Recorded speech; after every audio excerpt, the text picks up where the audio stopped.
Hello, ladies and gentlemen and various horrifying monsters.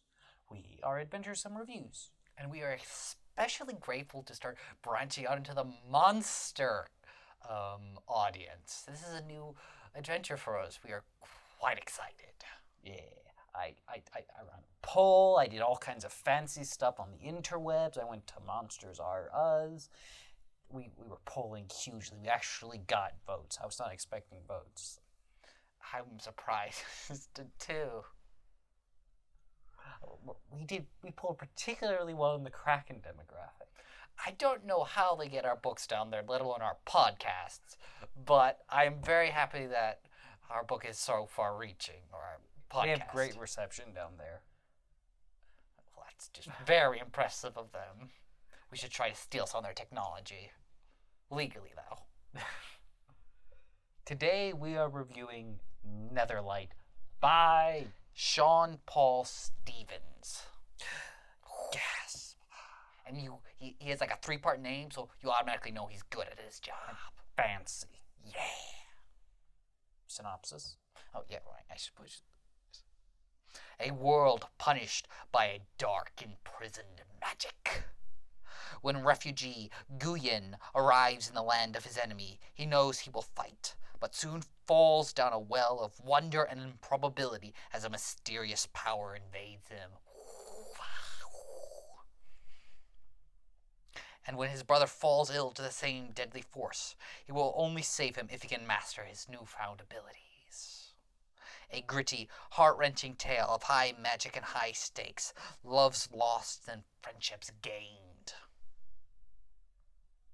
Set in an oil-lit 18th century world, which is pretty cool. Yeah, pretty cool. There's some nonsense about this being for readers of the likes of Patrick Rothfuss, Brandon Sanderson, and all that, but that's entirely unnecessary. It just hollow, shameless advertising. Yes. So, my impression of this book is that it was a potentially excellent book, absolutely torpedoed by time management. I would agree to some extent. The first part, like the first opening sections of the book, actually worked really well for me, where the author was setting up the scenes, putting his character in the tough situation, interacting with the world, and but even the very first chapter was actually really cool and visual because, like all great stories, it starts in a storm-racked sea on a ship sailing to new lands, right? And it's red lightning. Right, and you have this scene where he looks up and he sees this streak of red light. He starts slowly crawling across a sky to strike his ship, and it's like, ooh, this is pretty good. This is visually interesting. Yeah, and it just works well. It's puts the readers in an immediate scene of conflict and excitement and visual and magic. But as the story progresses and you get out of the initial setup phase and you get into the actual meat of the story, the progress of the narrative slows to a crawl. And it is just and the actual track of the narrative is put off to the side. It only ever happens in small amounts after large gaps, and it's almost always put on the side. And these large gaps don't necessarily convey necessary information or terribly important scenes, and they could largely just be cut out or condensed dramatically. It is so much of this book is an exercise in waiting, of the main character waiting for it to be able to do something, waiting for something to happen, and the author filling that space up with world description, and which works. World description isn't even a proper, because it's not like he's spending chapters upon chapters expositing. No, the character is doing stuff. It's the character exploring the world. He's in school. He's doing stuff, but none of what he does affects like the core narrative of the plot, or even really presents the the character with challenges or the readers with narrative in of itself. It's just happening. To kind of illustrate this, Guyen, the main character, is in school or goes to this magic school, right? And as part of his training, he has these various classes with the various powers of the city: military, finance, scientists, and one of his classes deals with the military. And it's like the book has 3 to 4 chapters dedicated to these classes, and all the amalgamation of what these chapters kind of supply to the story is he intercepts a bird with a letter that takes him another 20 chapters to decode. It's not of him actively trying to decode it. It's 20 chapters later, he comes back to the letter, decodes it, and then waits another 20 chapters before the book acts on that decoded letter. And then it starts building up a relationship with one of the secondary characters. And this would be fine, except this secondary character only really comes into play in the final third of the book. And so it's like, throughout most of the book, half the characters, if not all the characters he interacted with, I was like, why is this character here? Because the characters were doing so little in the story, right? And he was interacting with them, and very little came of the interactions. It wasn't necessarily interactions that built character relationships and character antagonisms or anything like that. I actually disagree on, I don't remember his name because it's been a while since I finished the book, but his rival, I actually enjoyed with finger quotes, that relationship to some extent, part because of how it evolved, and while yes, that relationship had no real role until the way end of the book, it was still a dynamic relationship that changed organically on the scenes and as the story progressed. And you're constantly unsure of how you're supposed to look at the rival character, not because the author was inconsistent with his portrayal, but because the author actually handled this rival character really well, because this rival character is introduced as this stuck-up, arrogant noble. And he is, but unlike stuck-up, arrogant nobles in 95% of books, that was not this character's only traits. The character had some minor good traits, and you get glimpses of the potential morality. It's not even that. The character feels guilt about something that he did, right? Which is absolutely massive in a villain. It's like, okay, you're not entirely unredeemable, right? And he has a sense of responsibility and doesn't just completely, I can do whatever I want because I'm Noble's son. He fulfills his obligations and attempts to do so in quote-unquote an honest way. And he's competent, right? Which goes a long way to not making him likable. Because again, he's a complete douche. Right, but making him tolerable, right? Because he is a competent soldier who, like many nobles in fantasy, gets a high-end position, right? But he actually earns that position. He follows the letter of military law. And so you have a generally dislikable, antagonistic character who's sprinkled, drastically looks down on Guyen, is contemptible, actively hates the guy, but is still given depth and personality so that you actually like his presence in the story after he gets past of the generic douche noble introduction. And it's also setting up this kind of eventual friendship between the two, which would be a very nice character arc, right? Yeah. Because it's another thing that the character handles well is that, or they will have a nice dynamic wherein this douchey noble, after he evolves into being a marginally likable character, is going to be Guyen's bodyguard. Because Guyen is a sorcerer, right? He routinely gets into fights and gets his ass whooped a little, right? He is not a brawler. And so it's like, this is eventually going to lead into a very nice symbiosis. If that's where the author, I believe the author is going with it. That's sort of what, like, their situation, the evolution of their relationship implies. But that's the point, is that you have this good relationship, and the author takes time and scenes and various scenes to build it up over the course of the story. So it's a very natural, well-paced evolution. It's just the scenes where this happens are irrelevant. Like, he has all this world building and this scenes and this character work. He just did not pair it with the story, or with a story that the readers can invest in and So the much characters can invest in. Because there comes a point, Guyen gets contracted into a secret spy organization. And it was like, oh, that should be interesting. He's spying on people, very dangerous people, etc., etc. He never goes on any spy missions. nothing comes of this. He does a little bit of spying. He stumbles across some information and shares it with the people. There's no risk ever.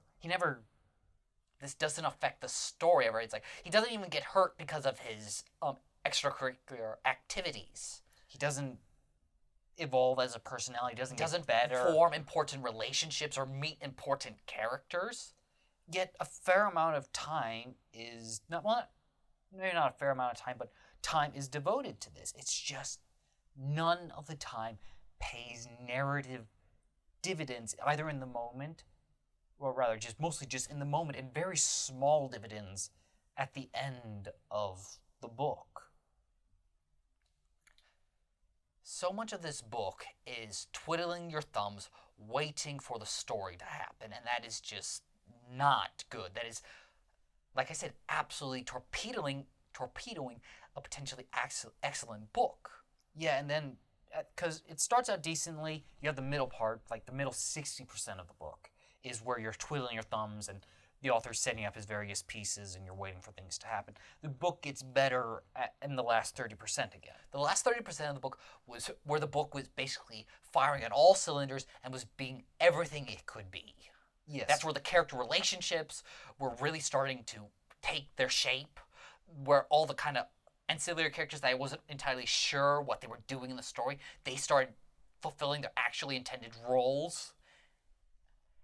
Like the danger, the plot, like Guyen actually started going in a direction for once. He got his mission. He took risks, faced stakes, and the narrative started exerting itself upon him, which is a very important thing that the narrative wasn't doing before.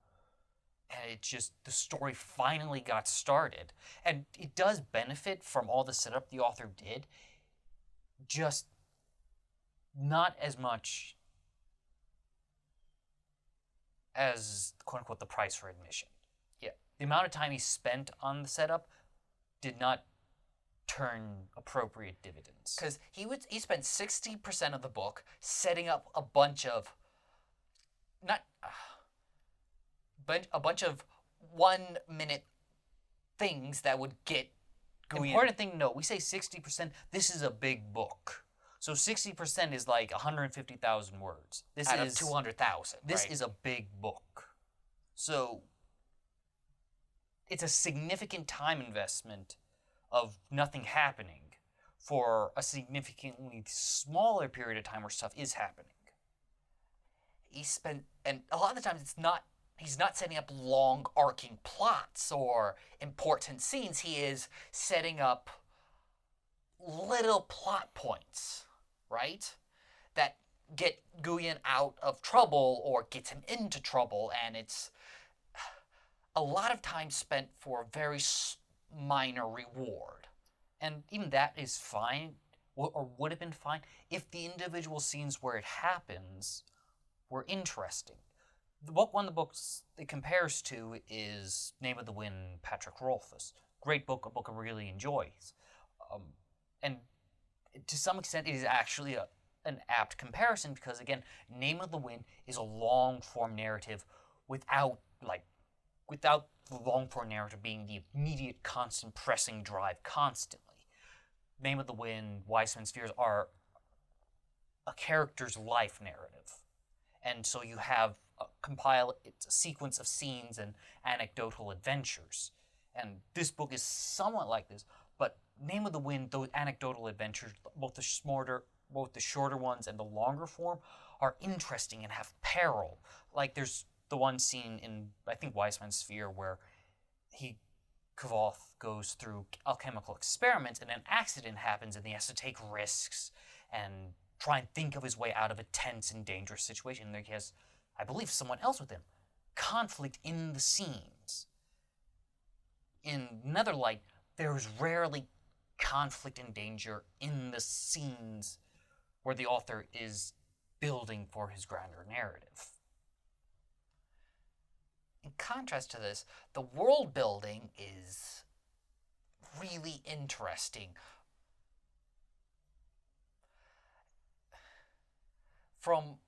Because the world is being oppressed by a dark, evil magic that, unless people are administered this miracle drug at birth or shortly thereafter, they promptly go murderously insane, right?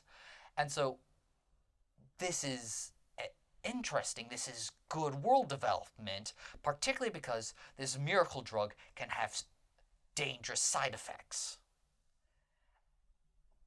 Or, in the present time, it's starting to fail, right? This is just not one of those subplots that's adding color to the world. And so you have these people, these powerful people, lords of the country, who are going insane because this miracle drug in their veins, which it's a single-time administration, is starting to fail.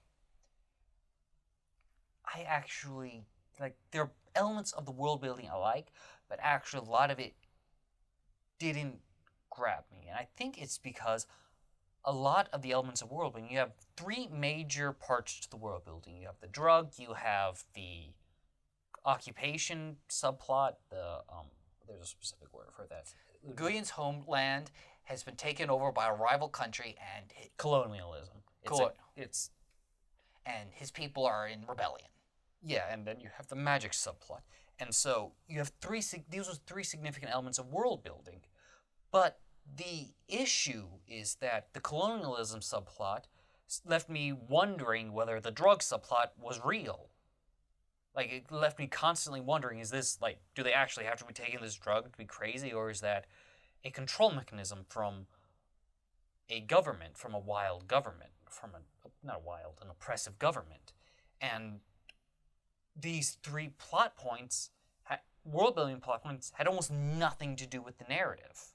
They had very small overlap, and so it's you had three, and the author spends a fair amount of time developing these plot points, these world-building points, but they don't interact with the narrative in a front and center way, or even in a significant way. They don't complement one another. The closest you get is the magic subplot. And I'll tap on that a little more in 2 seconds, but the Colonial is by far the worst of them.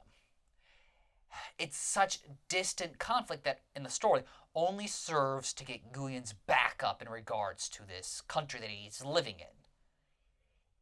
Which, to some extent, is well done and lends itself to a powerful sense of Guyon's character, right? Which is enjoyable. And we'll tap on that again in another couple minutes.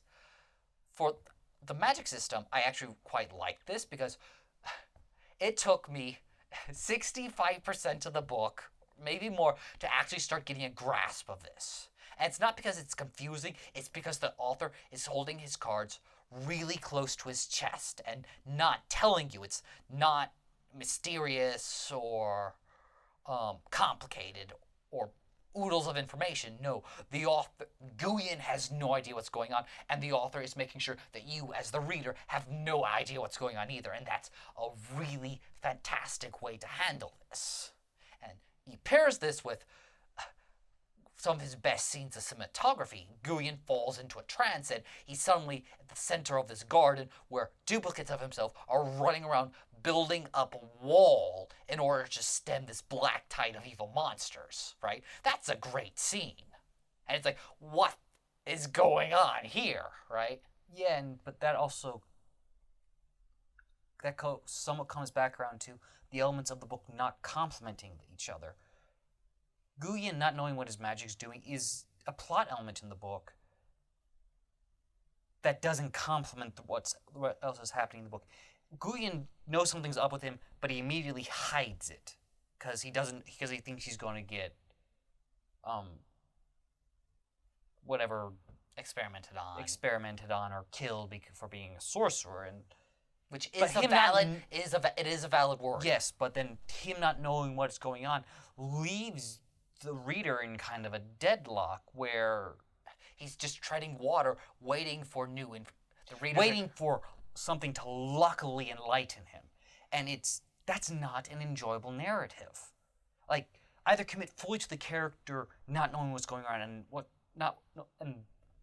what's going on being dangerous to him, or have him experiment and try to do something to figure out what's going on.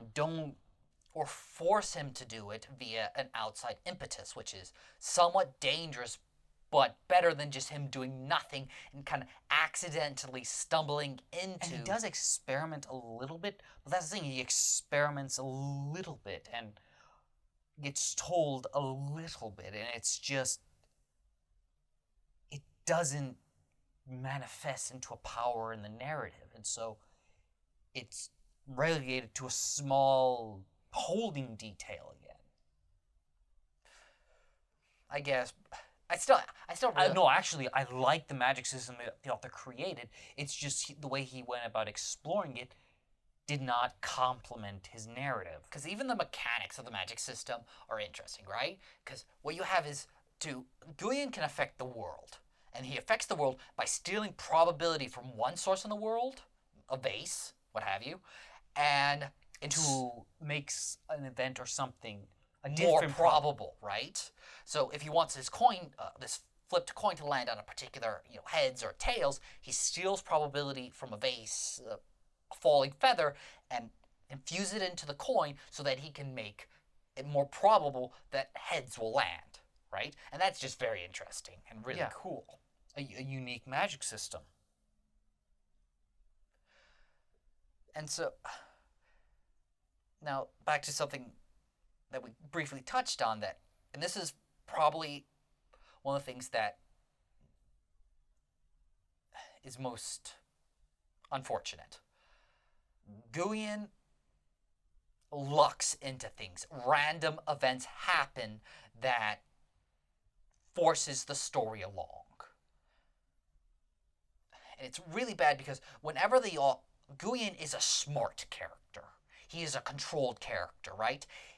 You're in his head, and he is constantly irritated, constantly aggravated, and just angry at the outside world. Outside his head, he is very calm, very polite, this is not a good idea, right? He is controlling his temper, which is really well. It works really well and makes an enjoyable character. The author, whenever he wants Guyen to do something stupid, he gets Guyen drunk. This happens 3 times in the story. And at every time, it's how the author pushes the character along, the story along. And this is not good. And if it's not Guyen getting drunk, it's a random twist of luck. Or just an accidental side story involving itself in the main plot. And it's, like I said, it's just deeply unfortunate.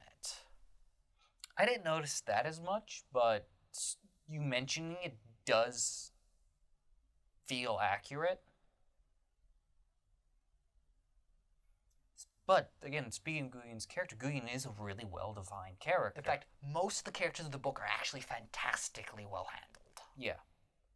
You have a few who feel kind of like out of place. It's one thing in just dealing with the time allotment, because in the early part of the story, Guyen starts forming a relationship with this daughter of... with this family friend's daughter. And then this daughter just eventually falls off the face of the earth, right? And you have these 5-6 chapters dedicated to this burgeoning relationship whose only purpose in the story was giving him an excuse with which to experiment with his magic, which took place over 5 paragraphs maybe. And it was just a massive, unnecessary allotment of time. Yeah. And so you have a couple characters like that who are just serve no purpose in the story, but by and large, a character is handled really well. To some extent, you have his character with the douchey noble and with this troublemaking girl, Earl, right? And his relationship with the troublemaking girl is part of what got me through the middle of the book. Because Guyen is I'm just going to sit here and do nothing. And she's like, let's go make trouble. Let's go get drunk. But I can't leave the premises without them following me. I got a solution to that. Okay, let's go get drunk. And it's like, and she never gets into trouble, and she frequently gets him out of trouble, but she's just a really enjoyable character to watch interact with Guyen, because she is, once again, mysterious, and she's a bit of a spy and a troublemaker, and it's just, and a very enjoyable character.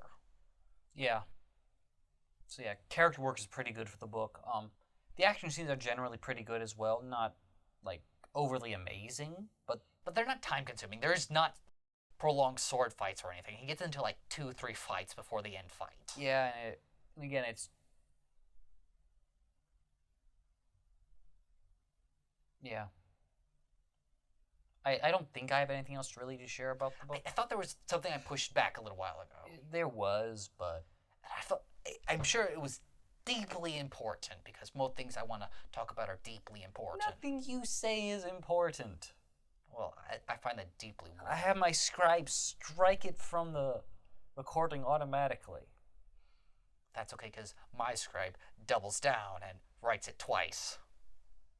Yes. You're paying him, by the way.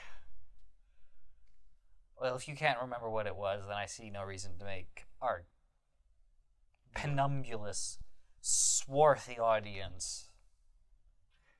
I think you That's just an interesting audience. I also think you just insulted them, which is undeniably rude. It pays to be rude every so often.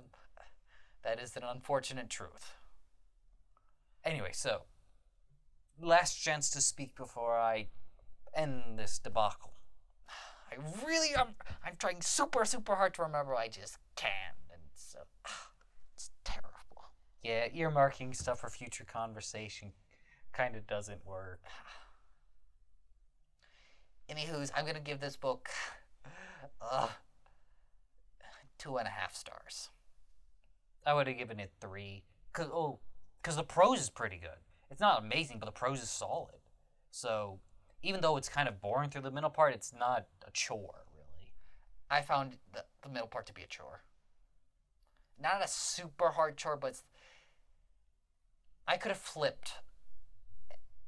And I did flip through pages, right? Which is just an absolutely horrifying notion to writers. Yeah. Oh well, that's that.